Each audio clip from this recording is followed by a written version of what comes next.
Glória a Deus. A paz de Cristo a todos.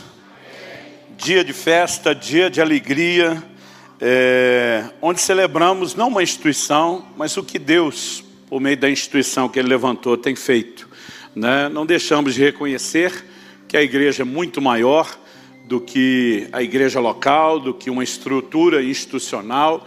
No entanto, né, a gente também não deixa de reconhecer que o que temos e vivemos enquanto estrutura local é parte do plano de Deus e somos gratos, né? Gratos pelo que Deus tem feito, gratos pelo que Ele fará, porque nós podemos nos antecipar, né, em fé aquilo que Ele vai fazer e já ser agradecido antes.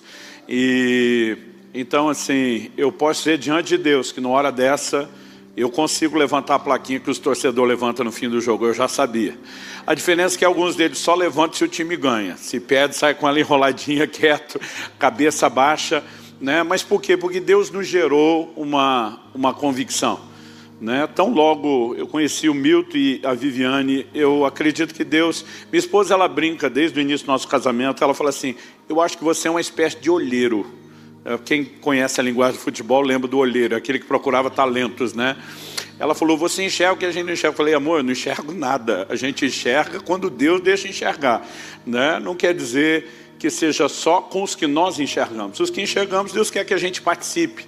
E eu fico feliz pelo privilégio, né, de participar do que está sendo construído. Eu digo que é aniversário de igreja, a gente faz que nem a ceia. Olha para trás, para o passado, recorda a morte do Senhor, o que Ele já fez, mas anuncia sua morte até que Ele venha. Então nós estamos olhando o desfecho, aquilo que ainda vai aumentar e crescer. E um momento como esse também, olhamos a história de 20 anos para dizer, até aqui nos ajudou o Senhor. Sem Ele nós não podemos fazer nada, absolutamente nada, né? Somos apenas seus cooperadores. Por outro lado, sem a gente Ele também não faz. Então, ainda que numa parcela menor, minha gratidão, ela vai no seu grande volume a Deus, mas também, ainda que proporcionalmente falando a gente não possa dar a mesma dose, né? Não só aos pastores Milton e Viviane, a cada parte dessa equipe pastoral, agora não dá nem para dizer só de Pinhais, né? Porque tem gente dessa liderança que foi multiplicando e nós temos as outras igrejas que foram sendo, né, formadas, Piraquara, Colombo, até Telêmaco Borba agora, diretamente debaixo da influência de tudo que Deus está fazendo aqui. Então, minha gratidão a todos os pastores, diáconos, líderes de célula, todo mundo que trabalha, todo voluntariado, pela resposta de vocês a Deus. Mas minha missão aqui hoje é tentar te ajudar a corresponder um pouco mais. Não só com a disposição de serviço que vocês têm demonstrado, mas com uma percepção de fé e confiança em Deus, que vai nos levar para o próximo nível. Então a minha preocupação hoje não é apenas trazer um momento de informação, de alinhamento doutrinário, mas eu quero provocar você a um novo nível de resposta de fé. Vocês estão prontos para receber a palavra de Deus?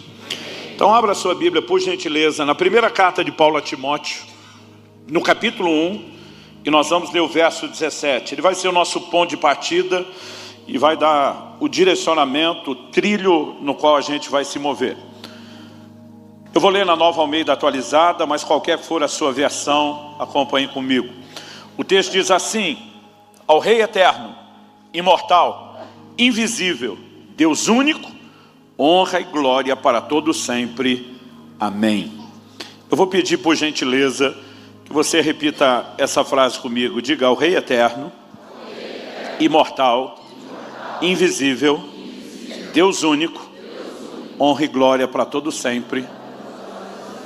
Amém.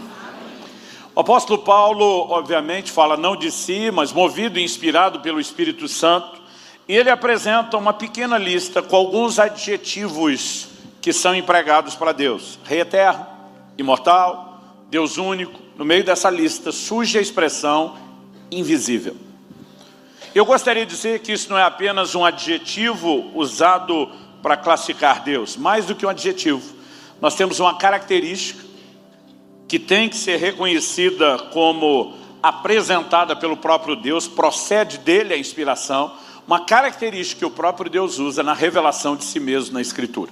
O tema da minha mensagem hoje é o Deus invisível. Só dá tempo de falar de um desses adjetivos e ainda rapidamente. Essa expressão aqui traduzida como invisível, no original grego é a palavra auratos. Auratos significa despercebido, que não pode ser visto, e que na maioria das traduções em todas as línguas foi traduzido como invisível. Essa ideia de um Deus que não pode ser visto, ela é sustentada de forma recorrente ao longo das Escrituras. Em João 1,18 a Bíblia diz: ninguém jamais viu a Deus. Em João 5,37 Jesus diz para os judeus: vocês nunca ouviram a voz dele, nem viram a sua forma. Em Colossenses 1,15 Paulo, se referindo a Jesus, diz: ele é a imagem do Deus invisível. Ou seja, o Deus que nunca foi visto, por meio de Jesus teve uma imagem, mas a menção é de que o Pai é o Deus invisível. Em 1 Timóteo 6,16 Paulo, que já tinha dito no início da epístola que Deus é invisível, agora termina dizendo: o único que possui imortalidade, que habita em luz inacessível, a quem ninguém jamais viu, nem é capaz de ver, a ele honra e poder eterno. Amém. Em 1 João 4,12 o apóstolo do amor diz: ninguém jamais viu a Deus. Ou seja, quando falamos do Deus invisível, não é algo que simplesmente a gente vai inferir. É uma declaração clara, explícita e recorrente. O que me leva à seguinte pergunta: por que não ser visto? Eu não sei você, mas eu aprendi desde cedo que questionamentos nos ajudam a entender. Tem pessoas que questionam no espírito da incredulidade, duvidar. Mas questionamentos podem nos ajudar a aprender e crescer. E eu gosto muito de fazer perguntas. E eu gosto de procurar as respostas a essas perguntas na Bíblia. Eu honestamente diria a você que por anos eu comecei a pesquisar isso na Bíblia. Por que Deus decidiu ser o Deus invisível, se apresentar com essa característica sem mostrar nada da sua forma, da sua imagem? E alguns motivos podem ser destacados. Eu quero destacar os 3 principais que eu enxerguei, ou eu diria até os primeiros. Há vários desdobramentos, a gente poderia falar muita coisa sobre isso, até da revelação do próprio Cristo, que vem manifestar Deus. Mas eu quero mexer em 3 aspectos que, para mim, durante muitos anos, me fizeram pensar: bom, isso são motivos suficientes e justificáveis para que eu entenda que Deus decidiu permanecer o Deus invisível. O primeiro, eu chamaria de a questão da fé. Abacuque 2,4 diz que o justo viverá da sua fé. E esse é um dos fundamentos de toda a doutrina neotestamentária. Essa declaração de Abacuque está em Romanos, Gálatas e Hebreus, sem contar que, além dessas citações, o Novo Testamento mostra que toda a nossa relação com Deus é baseada em fé. Sem fé é impossível agradar a Deus, nós somos salvos pela fé. A Bíblia diz que a justiça de Deus se revela no Evangelho de fé em fé, e a lista segue. E a fé é o ponto principal e fundamental do nosso relacionamento com Deus. Mas qual é a definição bíblica de fé? Hebreus 11:1 diz que ela é a certeza de coisas que se esperam e a convicção de coisas ou de fatos que não se veem. Fé é convicção do invisível. E se toda relação com Deus é baseada em fé, qual o motivo de Deus contrariar a definição de fé aparecendo de forma visível? Então, olhando para as Escrituras faz sentido. Paulo diz: visto que andamos por fé e não por vista. Andar por fé é a convicção do invisível. Mas em segundo lugar, algo que me chama a atenção é uma declaração explícita que a palavra de Deus faz sobre por que Deus não quis mostrar nenhuma forma. E isso aponta para uma outra questão. Se a primeira é a da fé, a segunda questão é a da idolatria, ou do risco potencial da inclinação do ser humano a fazer para si ídolos e imagens. Então, em Êxodo 19 e 20, quando Deus manifesta a sua glória no cume do Monte Horebe, na cordilheira do Sinai, depois que eles saíram do Egito, nós temos detalhes muito claros nos capítulos 19 e 20, mas em Deuteronômio, no capítulo 4, Deuteronômio, a palavra Deuteronômio significa segunda lei, repetição da lei. Moisés, no seu 5º livro, ele não apenas vai recapitular o que de mais importante Deus falou, mas Deuteronômio eu gosto de dizer que é uma espécie de highlights, melhores e piores momentos da história de Israel. E ali ele vai, em Deuteronômio 4, recapitular o que aconteceu em Êxodo 19 e 20. E ele diz assim no verso 12: então o Senhor falou a vocês do meio do fogo, e vocês ouviram o som das palavras dele. Vocês ouviram a voz, mas não viram aparência nenhuma. Só escutaram a voz. A Bíblia diz que uma nuvem escura envolve o topo do monte. E que nessa nuvem houve fogo, houve relâmpagos, houve vozes, houve trovões, som de buzina ou de trombeta, dependendo a tradução. Todo o povo ouviu Deus falar. A Bíblia diz que eles se assustam quando escutam a voz, a ponto de depois pedirem a Moisés que Deus fale com vocês e você conte para a gente que nós estamos com medo de morrer. Mas Moisés está dizendo, vocês não viram nenhuma forma. Por que não viram nenhuma forma? Eu acabei de ler Deuteronômio 4:12. Os versos 15 a 18 de Deuteronômio 4 diz assim: tenham cuidado, guardem bem a sua alma, porque vocês não viram aparência nenhuma no dia em que o Senhor, o Deus de vocês, lhes falou em Horebe, no meio do fogo. Portanto, tenham cuidado para não se corromperem e fazerem para si alguma imagem esculpida na forma de ídolo, semelhança de homem ou de mulher, semelhança de algum animal que há na terra, semelhança de alguma ave que voa pelos céus, semelhança de algum animal que rasteja sobre a terra, semelhança de algum peixe que há nas águas debaixo da terra.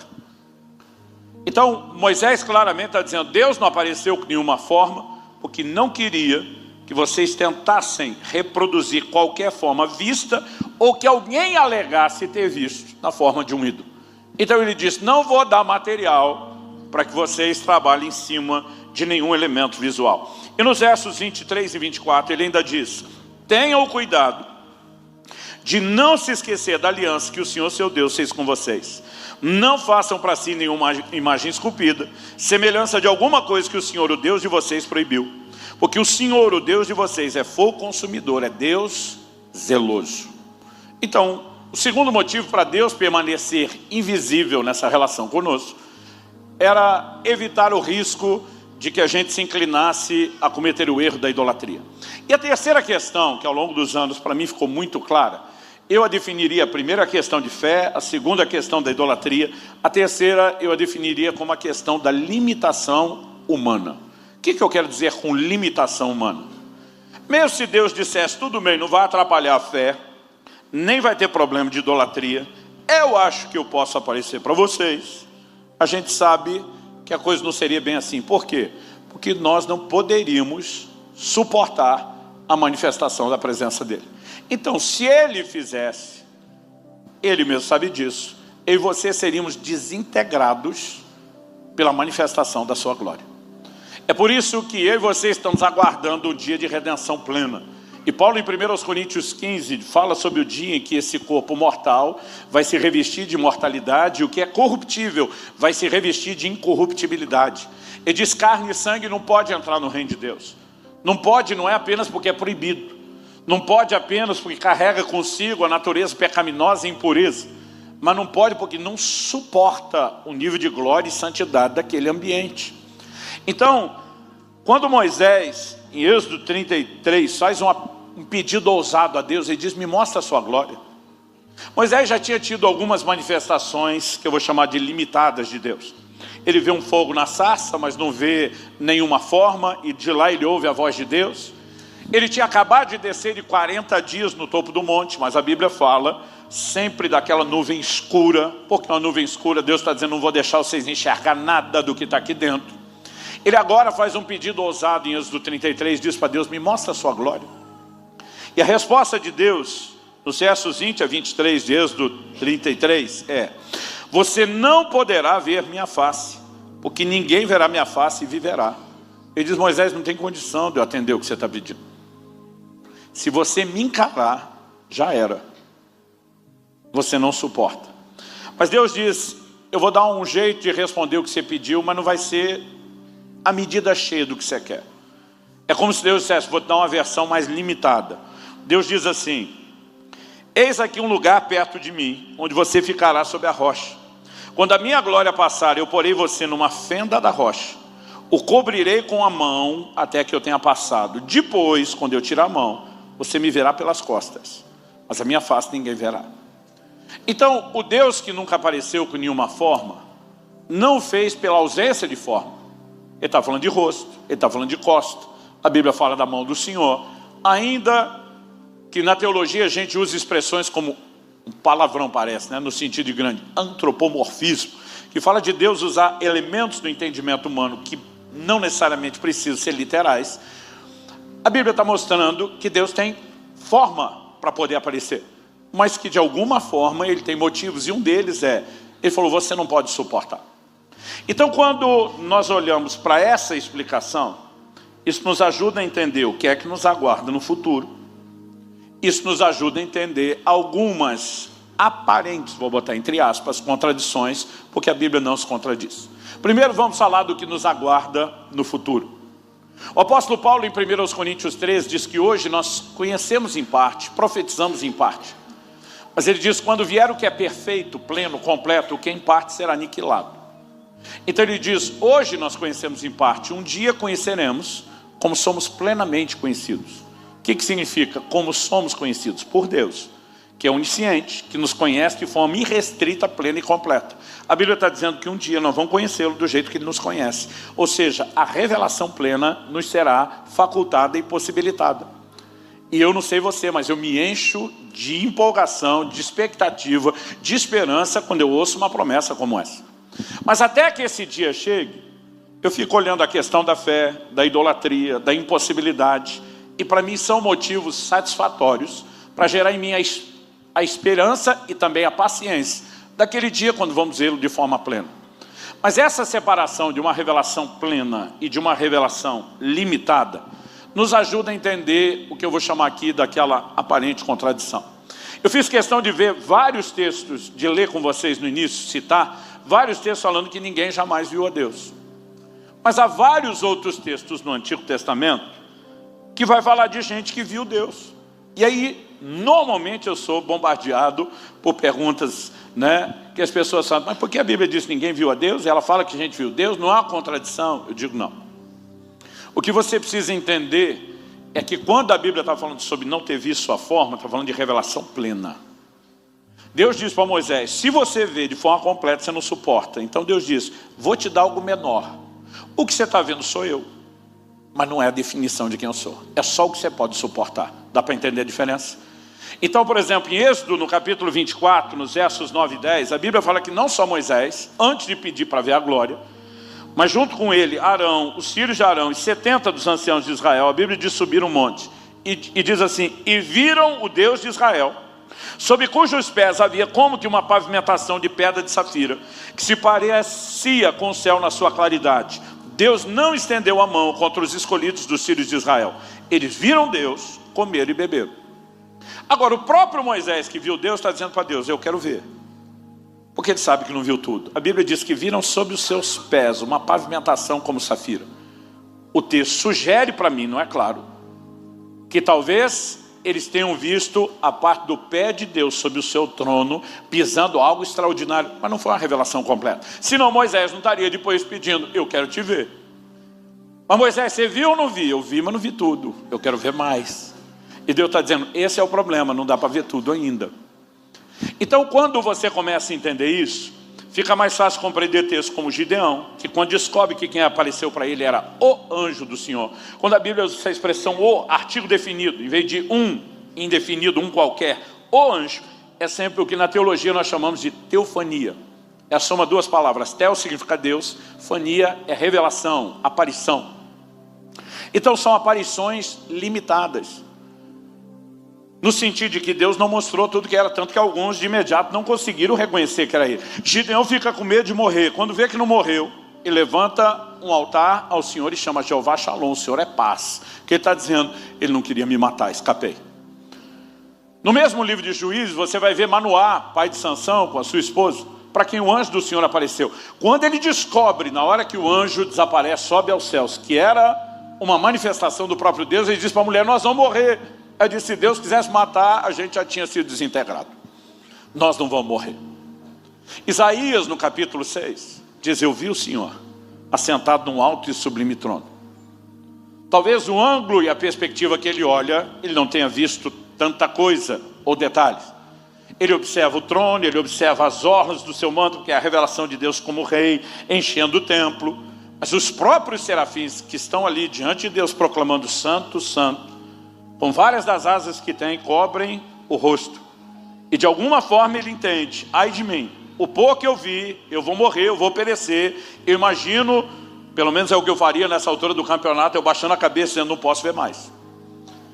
Então, essas afirmações de gente que viu Deus nunca viram a sua forma plena e completa. Então lá na frente Jesus está dizendo o quê? Vocês não viram a sua forma. As poucas coisas que vocês viram não é a revelação plena e completa de quem Ele é. Mas um dia nós vamos chegar lá. Agora, por que até que cheguemos lá, Deus decidiu se conservar como Deus invisível?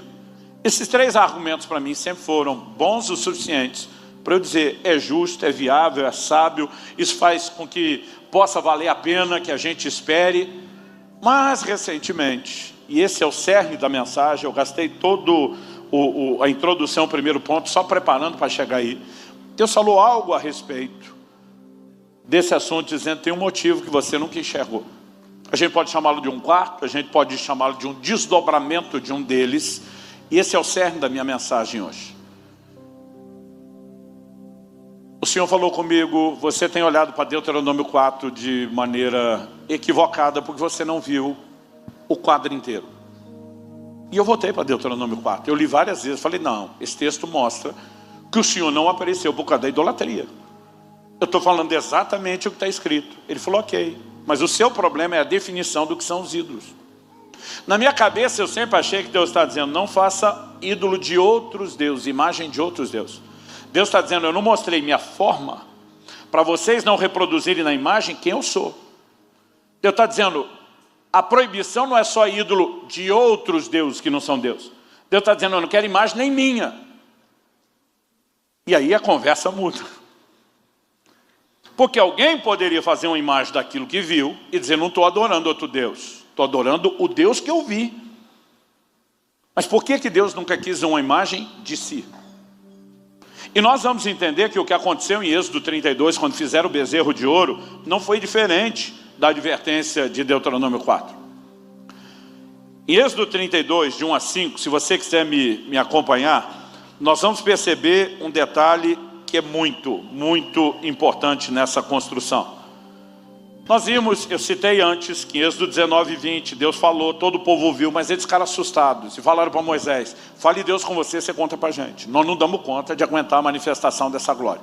A partir desse momento, o Deus que queria falar com todo mundo e que não oferece a você nada que você não esteja interessado, diz para Moisés, ok, daqui para frente eu falo com você, você conta para eles. Não é porque o povo manda em Deus.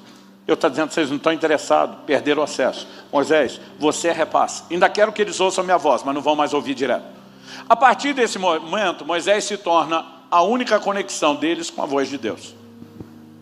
E Êxodo 32 diz o seguinte, o povo viu que Moisés demorava para descer do monte. O que esse demorava? A Bíblia diz que ele ficou 40 dias e 40 noites envolvido naquela glória. Não tinha os meios de comunicação que nós temos hoje. Arão não recebe no celular dele um WhatsApp com Moisés dizendo, ó, diz para o povo aí que eu vou demorar. A glória está densa e eu não sei quando é que eu vou embora. Deus está falando muita coisa aqui, esse negócio vai longe. Não tinha meio de comunicação. Então você imagina que depois de quase 1 mês e meio, a turma viu o homem subir naquele monte que foi tomado pela nuvem escura que eles estavam morrendo de medo. E depois nunca mais voltou. O que acontece? O texto diz assim, então reuniu-se, está falando do povo, em volta de Arão e lhe disse, levante-se, faça para nós deuses que vão adiante de nós, pois quanto a esse Moisés, o homem que nos tirou do Egito, não sabemos o que lhe aconteceu. E diz, ele era a nossa única conexão, e nós perdemos a conexão. Então, nós precisamos que você nos faça Deus. Eu ficava revoltado quando eu lia isso. Ele dizia, bando de gente traidora que virou as costas para Deus depressa, trocou ele por outros deuses. O texto continua e diz assim, Arão respondeu, tirem as argolas de ouro das orelhas de suas mulheres, seus filhos, suas filhas, tragam para mim. Então todo o povo tirou das orelhas as argolas e as trouxe a Arão. Este, recebendo-a das mãos deles, trabalhou o ouro com buril, fez dele um bezerro de metal fundido. Então disseram, são estes, ó Israel, seus deuses que tiraram você da terra do Egito. Aqui eu ficava mais revoltado ainda. Além de trocar Deus por outro, deram o crédito que Deus fez para quem não fez. Agora pergunta a eles, estavam dando crédito para outro Deus? O que sempre me fez pensar isso foi a expressão deuses, no plural. Mas quando você olha a palavra que foi usada no original hebraico, Elohim, é a palavra que é usada para falar do nosso Deus. Mas ela é a forma plural. a gente simplesmente tem uma tradução no singular pelo entendimento de que um só Deus, que é o que chamamos de mistério da Trindade, se revela em 3 distintas pessoas. Mas a forma é plural. Só que eles não usavam isso só para Deus. Assim como a gente tem Deus com D maiúsculo e deuses com D minúsculo, singular e plural, mas a mesma palavra, eles usavam a mesma palavra para falar de quem também não era, porque era o conceito de divindade. Então o fato de eles usarem Elohim não significa que eles estão falando de outro. E quando eles dizem que nos tirou do Egito, já dá a ideia que eles estão falando do Deus que tirou eles, não de outro. Mas é o verso 5 que define isso. A Bíblia diz: Arão, vendo isso, edificou um altar diante do bezerro e fez a seguinte proclamação: amanhã haverá festa ao Senhor. Essa palavra traduzida Senhor, na maioria das versões, ela vai aparecer em maiúsculo. Por que maiúscula? É uma indicação de que no original hebraico, isso só vai acontecer no Velho Testamento, não no Novo, houve o uso do tetragrama, que é o quê? Um nome impronunciável de Deus, que tinham 4 letras, eram 4 consoantes.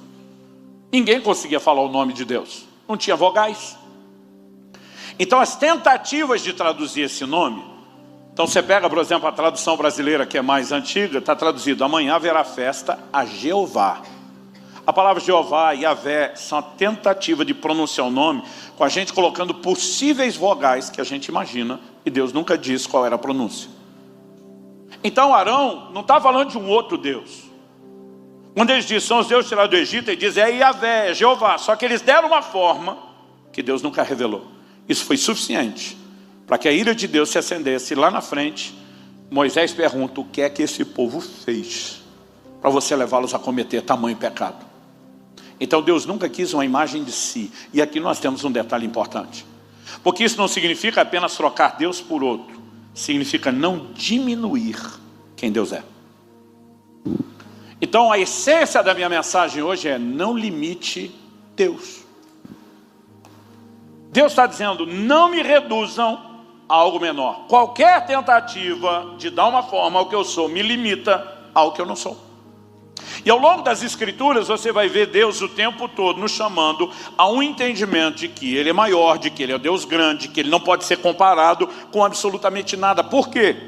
Porque Deus tem algum problema com a autoestima, com a autoimagem, Ele sofre de algum problema no ego. Se a gente não reconhecê-lo, né, como Deus grande, Ele vai se sentir mal? Claro que não. Ele é perfeito, pleno, completo, absoluto em si mesmo. Ele é mais do que suficiente.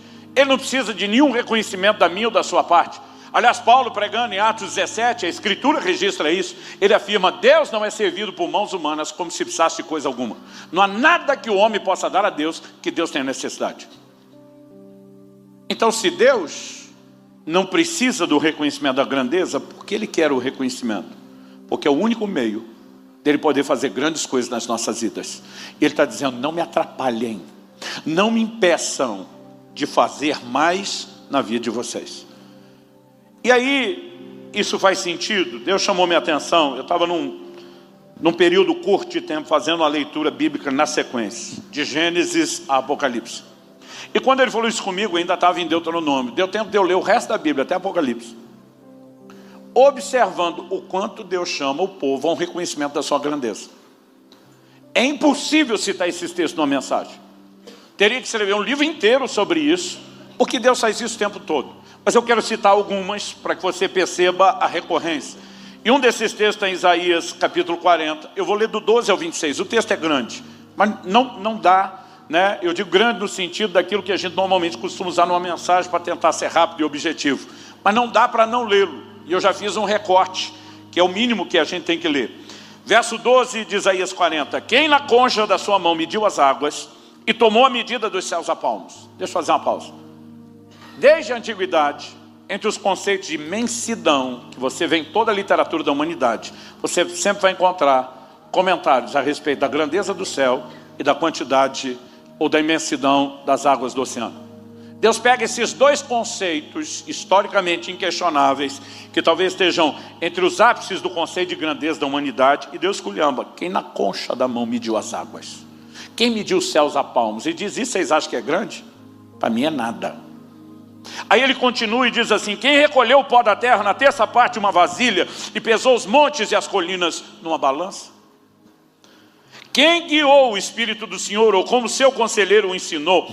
Com quem ele se aconselhou para que lhe desse compreensão? Quem lhe ensinou a vereda da justiça, ou quem lhe ensinou sabedoria? Quem lhe mostrou o caminho do entendimento? Eis que as nações, verso 15, eis que as nações são consideradas por ele como um pingo que cai de um balde e como um grão de pó na balança. Aqui esculhambou de vez. Tudo isso, Deus falou, não estou falando só de vocês, uma nação inteira com milhões de pessoas. Deus diz, pegue todas as nações da terra. É um pingo, é uma gota do balde. Ele carrega as ilhas como se fossem pó fino. O Líbano, na antiguidade, o Líbano era o conceito do maior bosque, a maior fonte de madeira e de animais. Deus diz assim, o Líbano não seria suficiente para o fogo, e os animais de lá não bastaria para um holocausto. Eu disse, não daria um cultinho para mim. Diante dele todas as nações são como coisa que não é nada, ele as considera menos do que nada, como vácuo. Com quem vocês querem comparar Deus? Verso 18. Com que imagem vocês o podem confrontar? E essa mensagem será repetida ao longo de toda a Escritura. Quanto à imagem, e agora Deus vai, por meio do profeta, esculhambar a idolatria. Essa é moldada pelo artífice. Depois o ourives a reveste de ouro e forja a corrente de prata para ela.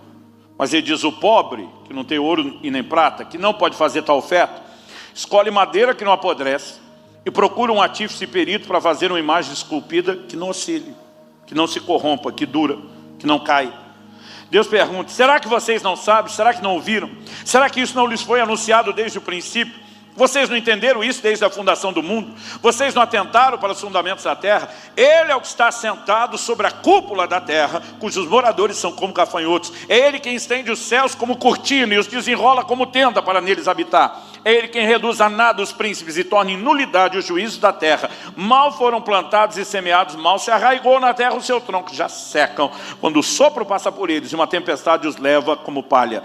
Com quem? Verso 25. Com quem vocês vão me comparar? A quem eu seria igual? Diz o santo. Levante os olhos para o alto e vejam. Quem criou essas coisas? Aquele que faz sair o seu exército de estrelas, todas bem contadas. Abraão, Deus diz, contas, pode contar. Até hoje ninguém conseguiu contar. Deus diz, vocês não conseguem. Para mim são bem contadas, não só contadas. O texto diz, as quais ele chama pelo nome. Por ser ele grande em força e forte em poder, nenhuma só vem a faltar. O tempo todo Deus está nos chamando a um reconhecimento da sua grandeza. Números 23, 19 diz, Deus não é homem para que minta, por meio de Balaão, nem filho do homem para que mude ideia ou se arrependa. Tendo ele dito, não fará, tendo prometido, não cumprirá. O que é que Deus está dizendo? Me compare com alguém semelhante a você.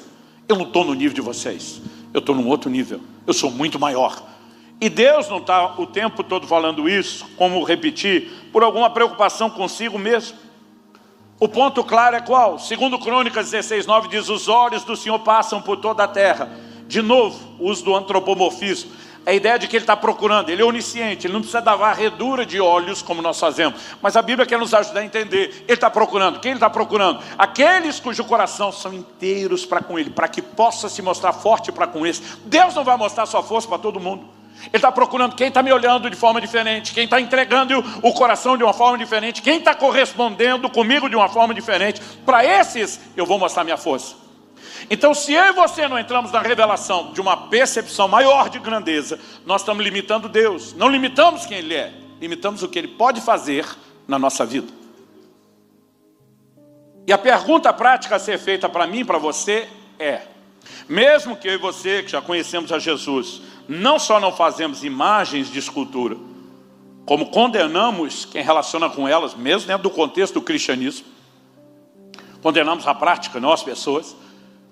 A pergunta é, será que eu e você, não de forma física, literal, tangível, palpável, mas será que eu e você não temos criado no nosso coração, na nossa mente, no nosso imaginário, uma imagem de Deus, que também o limita? Uma definição no nosso conceito, que diminui a percepção de grandeza que deveríamos ter. O rompimento espiritual, seja no nível pessoal ou ministerial, depende do conhecimento de Deus. Em Daniel, no capítulo 11, no verso 32, a Bíblia diz, o povo que conhece seu Deus será forte e fará proezas. É o conhecimento de Deus que muda a nossa percepção de identidade de quem somos e de produtividade daquilo que nós podemos fazer. E aí o tempo todo você vai ver que quem fez diferença, quem escreveu história, entrou nessa percepção, como do questionamento de Deus de Números 23, 19. Eu não sou homem para que minta, nem filho do homem para que se arrependa, tendo prometido, não vou fazer, tendo falado, não vou cumprir.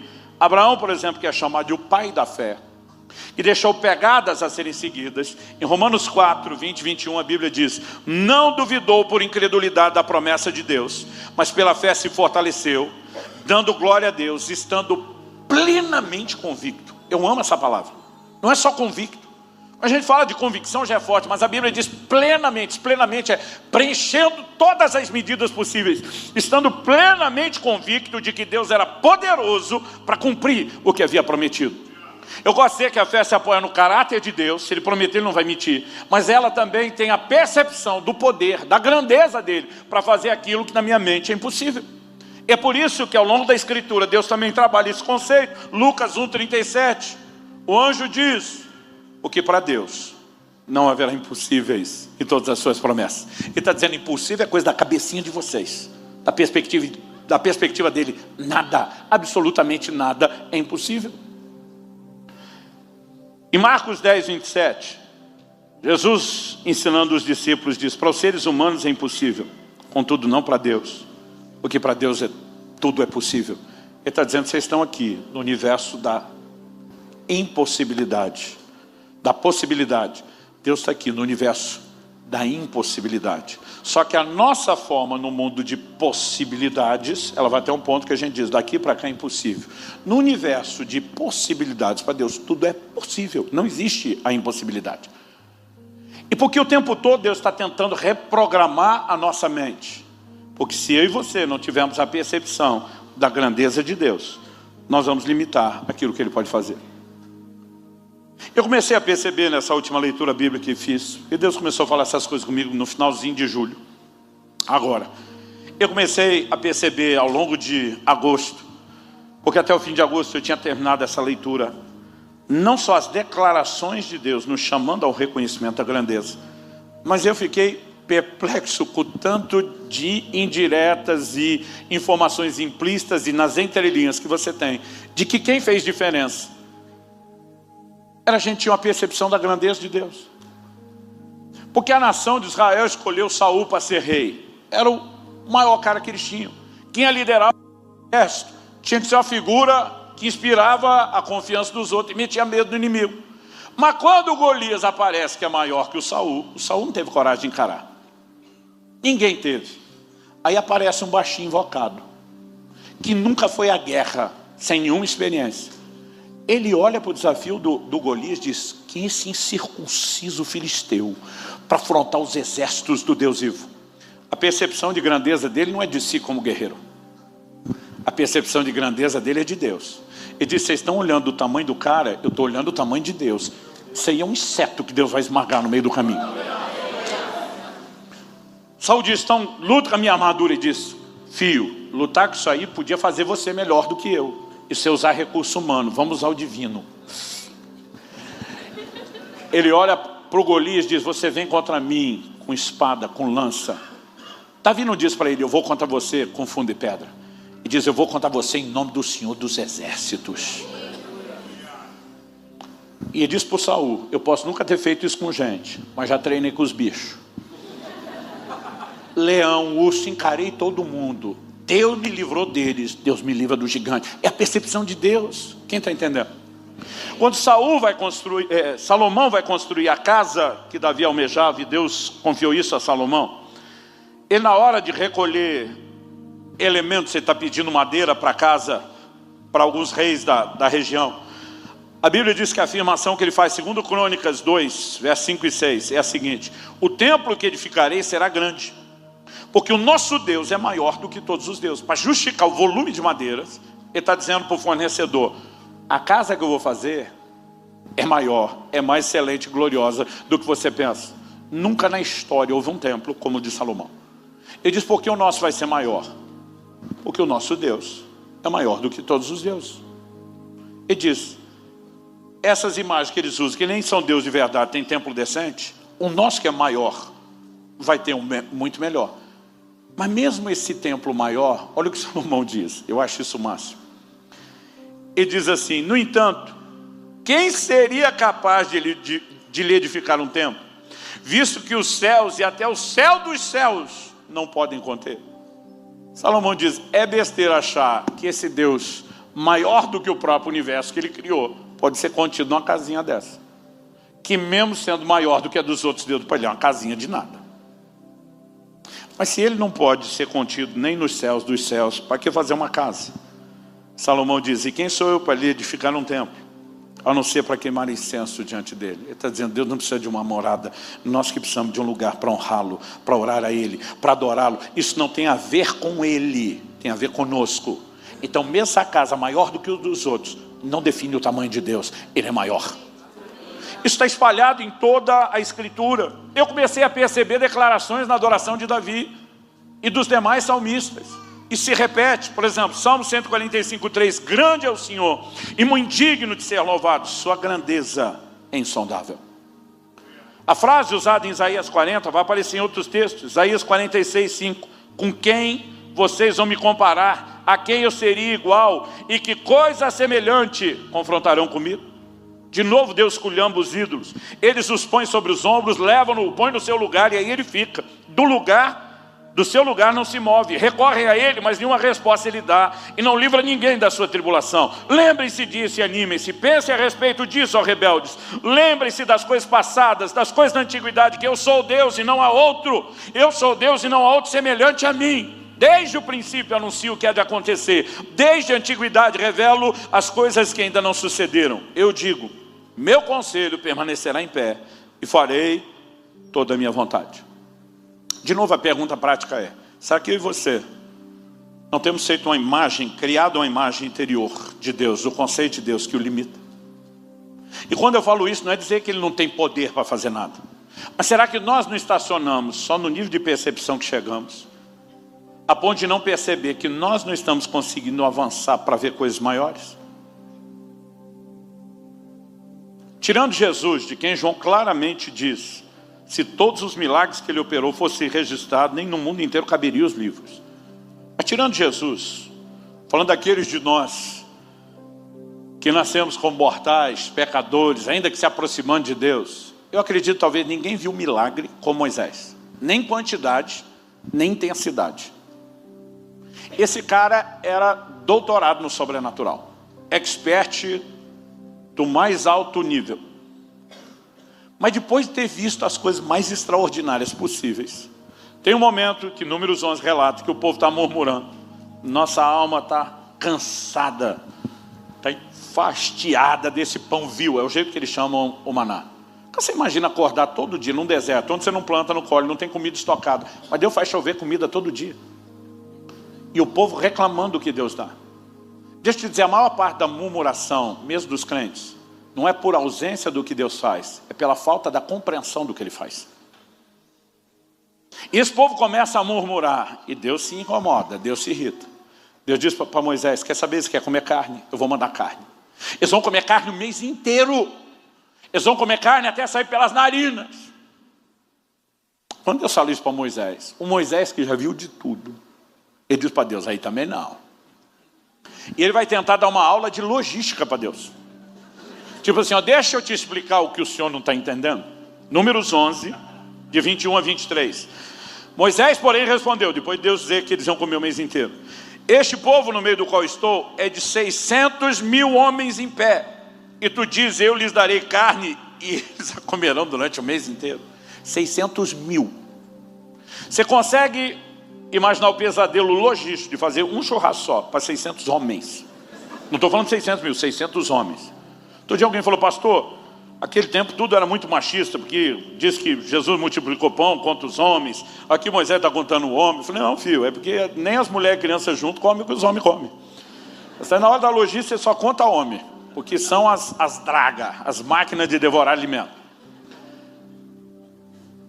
Agora, 600 homens, um churrasco já seria um pesadelo logístico em termos de fornecer e preparar carne.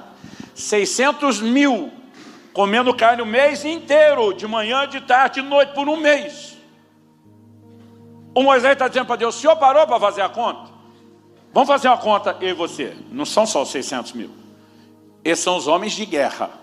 A Bíblia diz 600 mil eram os de 20 anos de idade para cima, que puxavam da espada, alistado no exército. Se você der para cada um deles uma esposa só, que para a época era uma média generosa, e 3 filhos, que isso é média atual. Antigamente, né, só Jacó teve 13, 12 homens e mais Diná. Se der, então imagina, para cada um desses homens, que é o cabeça do lar, tem uma esposa e 3 filhos. Multiplica os 600 mil por 5. São 3 milhões de pessoas. Nem toda a região metropolitana nossa aqui fecha ainda os 3 milhões.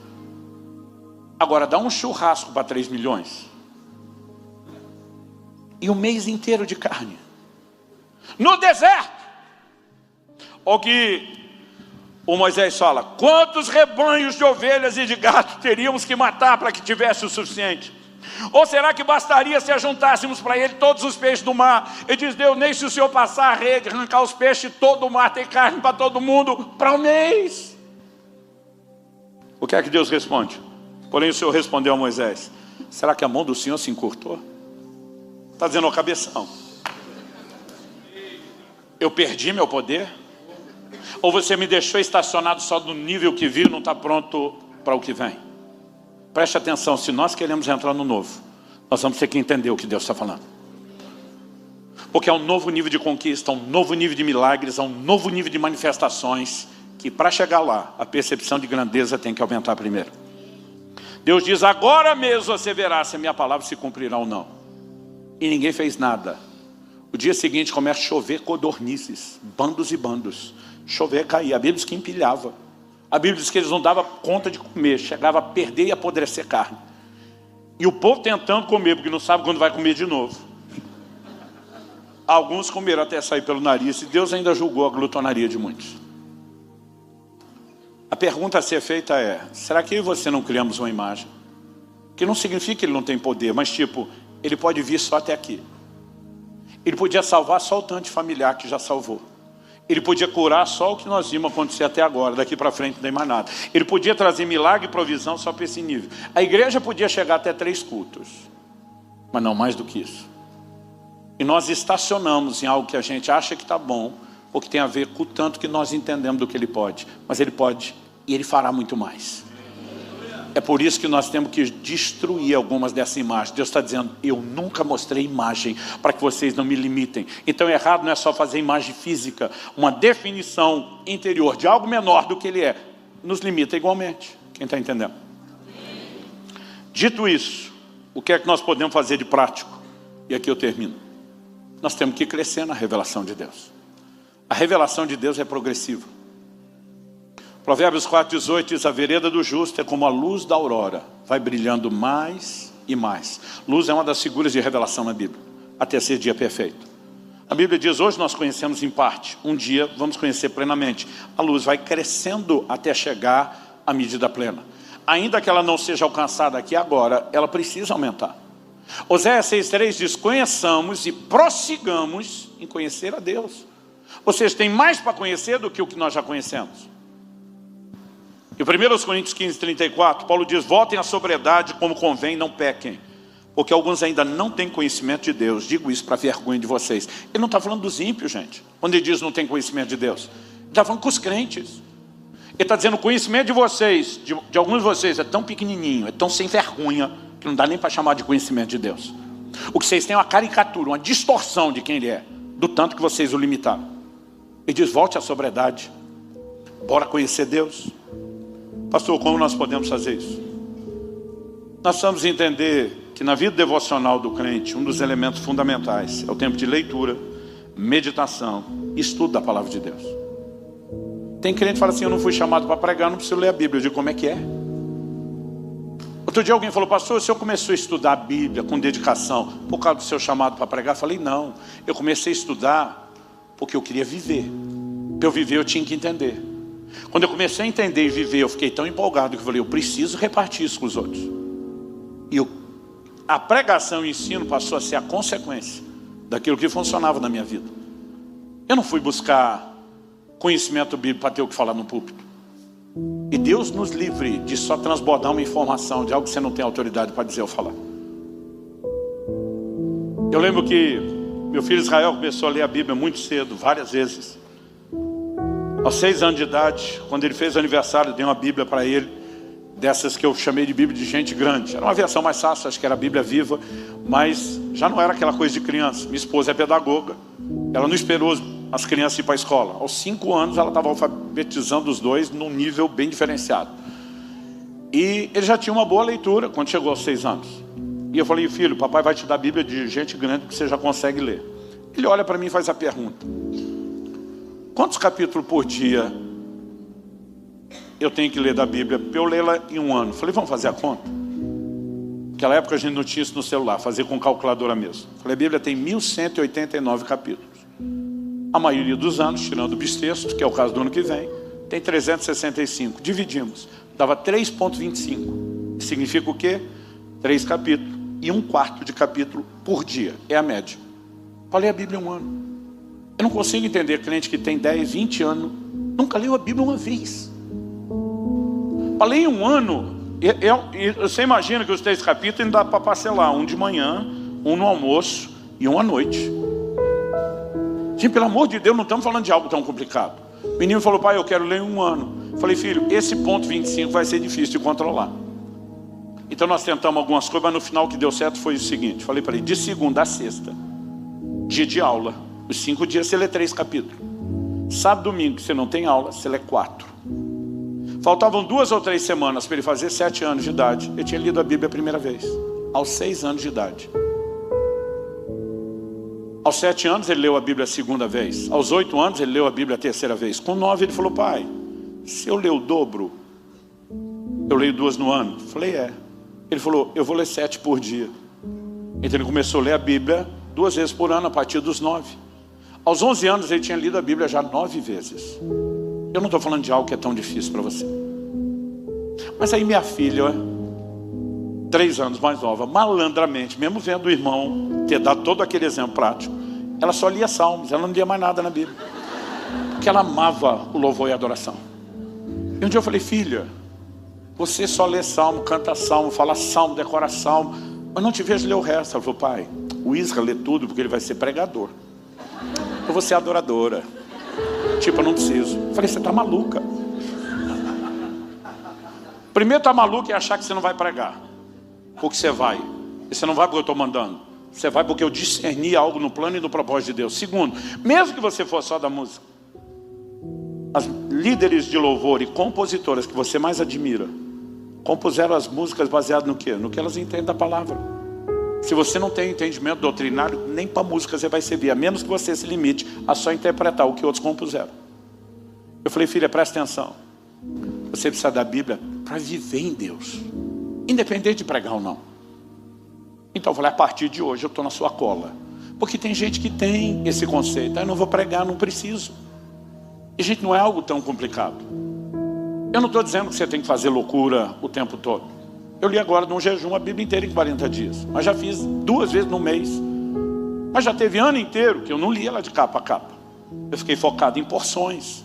Eu não estou te dizendo como fazer, eu só estou dizendo, se a gente não voltar para a palavra, nós não vamos entender Deus. Porque Jesus diz em João 5,39, examinais as escrituras, porque julgais ter nelas a vida eterna. E são elas que testificam a respeito de mim. O Deus invisível diz, a imagem que eu quero pôr de mim dentro de vocês, está toda na Bíblia. São as declarações que eu fiz a meu respeito. Então você vai usando elas e montando o quebra-cabeça. Em dezembro agora eu vou completar 30 anos de pastorado. Eu não sei te dizer quanto aconselhamento eu já dei na vida. Quantas horas de aconselhamento. Porque diferente de piloto de avião, a gente não conta a hora de voo como eles, nem a hora de aconselhamento. Mas eu posso dizer que foram muitos milhares de aconselhamento ao longo de 30 anos. A maioria das pessoas feridas pelas circunstâncias, elas demonstram que não entendem quem é Deus. Que nem a mulher de Jó, que na hora que o negócio ficou ruim, diz, amaldiçoa seu Deus e morre. Só diz, na hora que estava bom, ele era Deus. Agora deu ruim, ele não é. Ele diz para ela o que muito marido já quis falar para a sua, e vice-versa. Você fala como uma louca. Jó começa a externar um entendimento. Deus não é o que nós estamos enfrentando. Deus não é o que nós sentimos nas circunstâncias. E diz, eu sei. E aí a convicção, é a revelação. Que o meu Redentor vive e Ele há de se levantar sobre a terra. Como pessoas que enfrentam as mesmas circunstâncias têm percepções diferentes, foram buscar a leitura de Deus em fontes diferentes. Ela está buscando na circunstância. Circunstância está boa, Deus é bom. Circunstância está ruim, Deus é ruim. E se é isso que nós pensamos dele, como que ele pode intervir na nossa vida? E aí eu vejo Deus sinalizando, eu vejo gente sinalizando na hora de chorar as mágoas do atendimento. Deus foi injusto comigo. Às vezes não falo com essas palavras, mas está nas entrelinhas, está insinuado. Eu digo, Deus injusto? Esse povo nunca leu Hebreus 6:10. Deus não é injusto. Aí daqui a pouco, num outro comentário, acaba vazando um outro choro. Deus prometeu e não fez. Eu digo, como é que é? Hebreus 6:18 neles. É impossível que Deus minta. 1 Samuel 15:29. A glória de Israel não mente nem muda de ideia. Tito capítulo 1 versos 2 e 3 diz, o Deus que não pode mentir, prometeu antes dos tempos eternos e no momento oportuno manifestou a sua palavra. Nem sempre cumpre na hora que nós queremos, mas se Ele falou, Ele vai cumprir. Que conversa é essa de que Deus falou e não fez? São pessoas que fizeram uma imagem de um Deus que é diferente do que Ele é. Ah, pastor, mas o senhor fala isso porque com você Deus se importa, comigo não. Um Deus que não se importa. Romanos 8:32 neles. A Bíblia diz o seguinte, se Ele não poupou nem mesmo a seu próprio Filho, antes o entregou por amor de nós, como não nos dará juntamente com Ele todas as coisas? Em outras palavras, Paulo está dizendo, se Deus deu Jesus, que é o que tinha de melhor, Ele faz qualquer loucura por você, crente. Você imagina quando nós começamos a entrar nesse lugar de entendimento e percepção? E que Deus está disposto a fazer qualquer coisa por nós, em vez de ficar resmungando que Ele não se importa. Um Deus infiel. Já ouvi isso de muita gente. Deuteronômio 7:9 neles. Portanto, sabe que o Senhor, seu Deus, é Deus. Ele é o Deus fiel. Repete comigo, o Deus fiel. Não, com ânimo, como se você tivesse almoçado. Vamos lá, o Deus fiel. E diz que guarda aliança e misericórdia até 1000 gerações aos que o amam e cumprem os seus mandamentos. Como que Ele não é fiel? O problema é que nós medimos a fidelidade de Deus nas circunstâncias. No início da Alcance Curitiba, um grupo grande de irmãos se uniram. Eu acho que além de toda a honra e carinho, eles deviam estar com um pouco de dó de mim. E se uniram para me dar um carro bom para as viagens. Eu nunca tinha tido um carro tão bom, tão novo. Não era zero, mas era o mais novo de todos. Quando me fizeram a surpresa e botaram um laço tudo, eu estava emocionado com tudo. Mas eu vi que alguém botou um adesivo no vidro do carro. Deus é fiel. Falei, eu aceito o presente se arrancar o adesivo. Os caras, o quê? Você está louco, pastor? Eu falei, não estou louco. Deus é fiel só quando a gente anda de carro novo? Se eu estiver andando a pé e de bicicleta, Ele não é fiel? Se eu estiver nos carrinhos que eu já tive, o 144, uma Brasília 74, Ele não era fiel? Que conversa é essa de que bota adesivo Deus é fiel só quando tem carrão? Eu falei, vocês não botaram adesivo porque Deus é fiel. Vocês botaram adesivo para imaginar, agora sim Deus honrou. Falei, Deus já tinha me honrado com a salvação, com o Espírito Santo dentro de mim, com o meu nome no livro da vida. Não é essas coisas que definem. Mas o problema é que nós estamos procurando a leitura de quem Deus é nas circunstâncias. Então, medindo a circunstância, eu digo que seria fiel? Não. Entendendo a fidelidade de Deus é que eu atropelo as circunstâncias. Dá para entender a diferença? Então, nós precisamos voltar à palavra.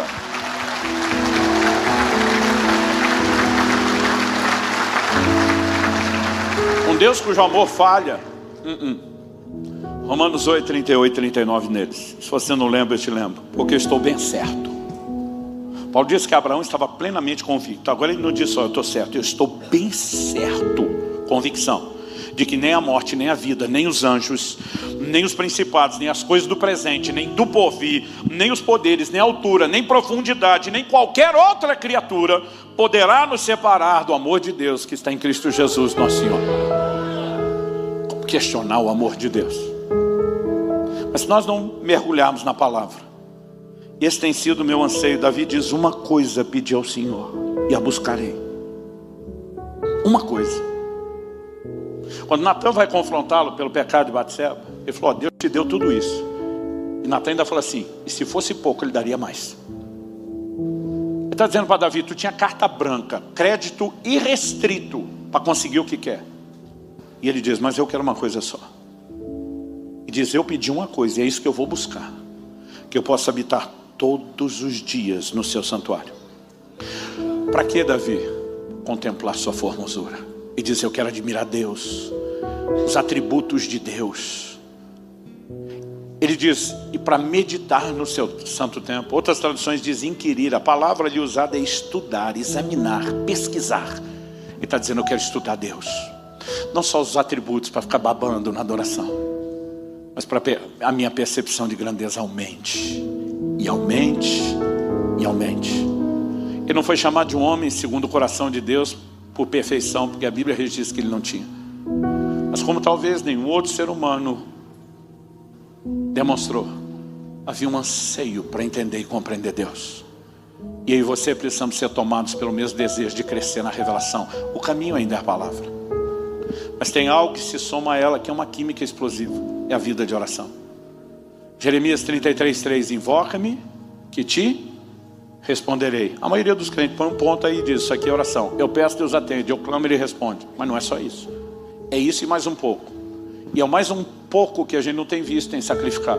O que é o mais um pouco? Deus diz: anunciar-te-ei coisas grandes e ocultas que tu não sabes.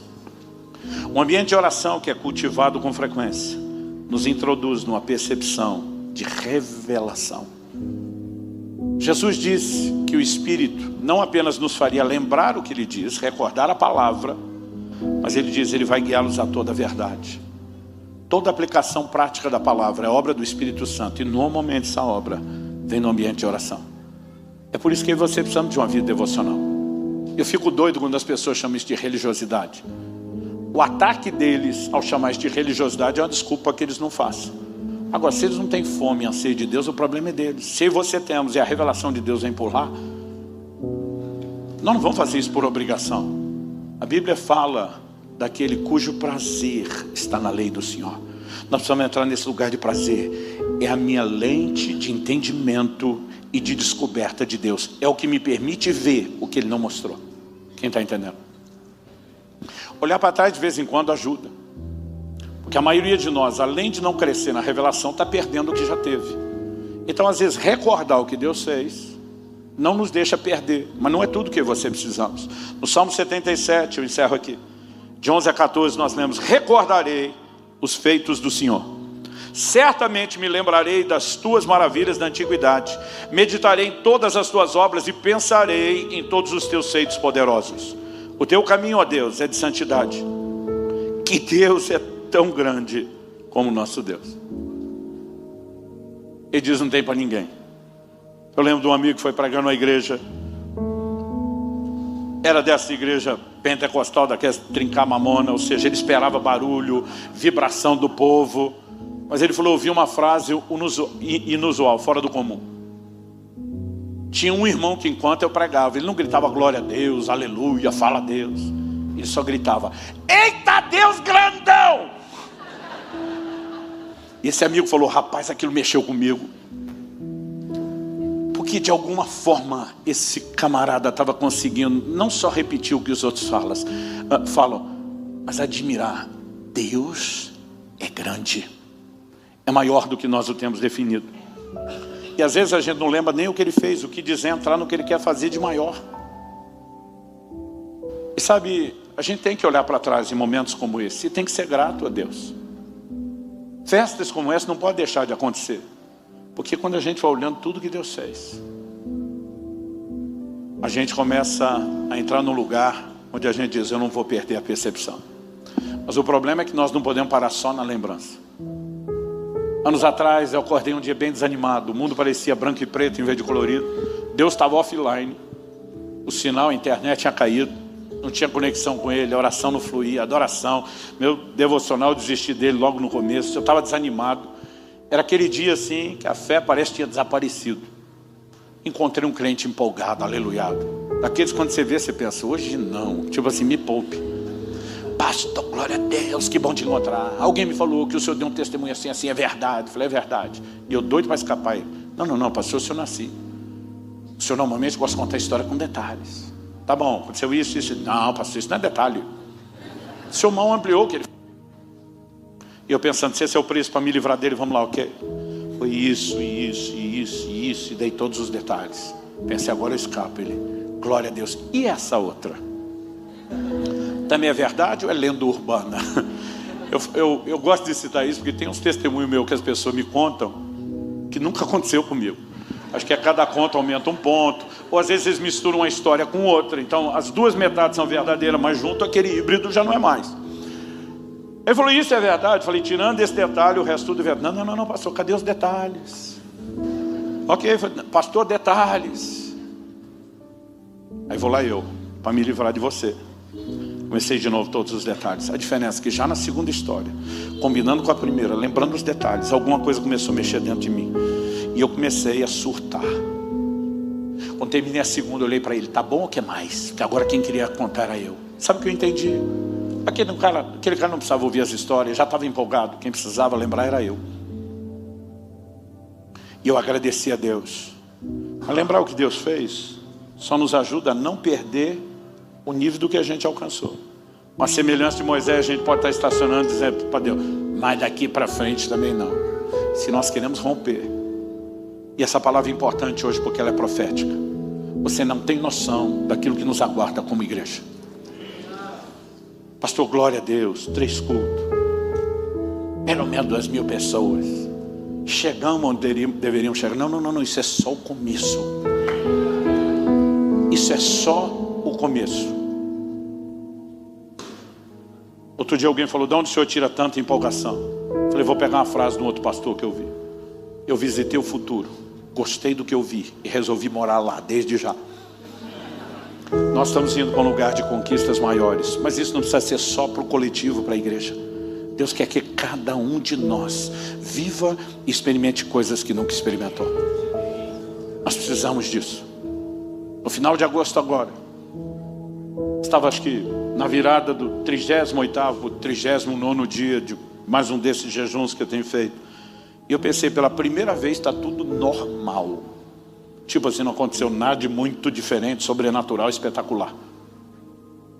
Parece que Deus espera só a gente pensar isso, para dizer, eu me levanto de madrugada, vai ao banheiro, coisa que eu detesto. Tomei muita água antes de ir para a cama. E eu não gosto de acordar no meio da noite. Eu não tenho problema em demorar para dormir, mas depois que eu durmo, eu não gosto de ter que levantar da cama. Não antes de cumprir o sono. E eu fui e voltei do banheiro que parecia um zumbi de tanto sono.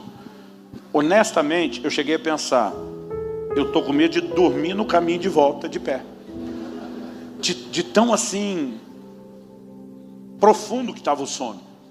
E eu lembro que a segunda coisa que eu pensei, a hora que eu já estava perto da cama, eu falei, agora eu me jogo. Não dá 3 segundos, eu apaguei. Uma das coisas que eu não gosto de acordar é demorar para dormir. Eu pensei, encostar a cabeça no travesseiro, não dá 3 segundos, eu vou dormir. A hora que eu encostei, algo dentro de mim, não foi nada espetacular. Parecia só um pensamento, um sentimento. Por que você não ora um pouco? Eu pensei, eu não quero orar, eu quero dormir. O diabo também não quer que eu ore. Ele não é besta. Não precisa de um profundo discernimento. Você pode estar perturbado de sono como eu estava, para entender, isso é Deus. Eu falei, eu vou orar. Eu começo um pouco meio sem ânimo, sem empolgação, atordoado de sono. E depois de poucos minutos orando, eu ainda tenho dificuldade de falar disso. Deus entrou naquele quarto. Eu nunca tive uma experiência como aquela, uma percepção da presença. Eu lembro que eu quis contar depois para a família inteira, os filhos que não estão perto. Minha filha no telefone falou, pai do céu, você ouviu Deus? Eu falei, filha, graças a Deus não. Eu estava o jejum inteiro mirando essa do Deus invisível. Eu falei, graças a Deus não. Mas se eu senti ele, tipo assim, está desse lado ou do outro. Eu falei, filha, ele não estava num lugar ou outro. Ele estava em todo lugar, ele era tudo. Não dá para explicar isso. Ele é tudo. Quando a Bíblia fala daquele que enche todas as coisas. É um nível de percepção que a sua cabeça nunca vai pegar, é só por revelação. Eu falei, filho, ele era tudo, mas parece que eu estava entrando nele e ele em mim. Não dá para explicar o que é isso. Nada nunca me fez desejar tanto conhecê-lo como aquele flash daquela experiência no quarto. Eu falei para Deus, depois de 30 anos de ministério, 33 pregando, 35 de vida no Espírito, a sensação é, eu mal te conheço, mas eu te agradeço, porque o Senhor não está mostrando isso para recriminar. O Senhor está mostrando isso para nos chamar para um lugar mais profundo. Eu vim te trazer hoje o mesmo convite. Fique em pé para parecer que está acabando.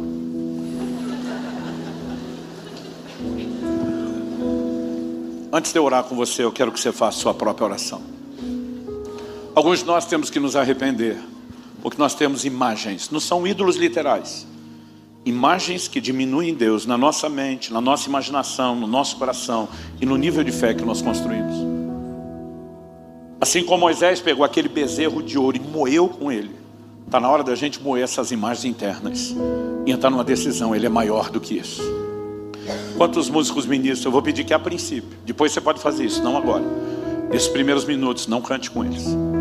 Mesmo que você conheça a música, eu quero que você ore. Pastor, como eu vou orar? Como você entender que deve fazer? Mas basicamente, nós devemos clamar por um conhecimento maior, por uma revelação que seja crescente.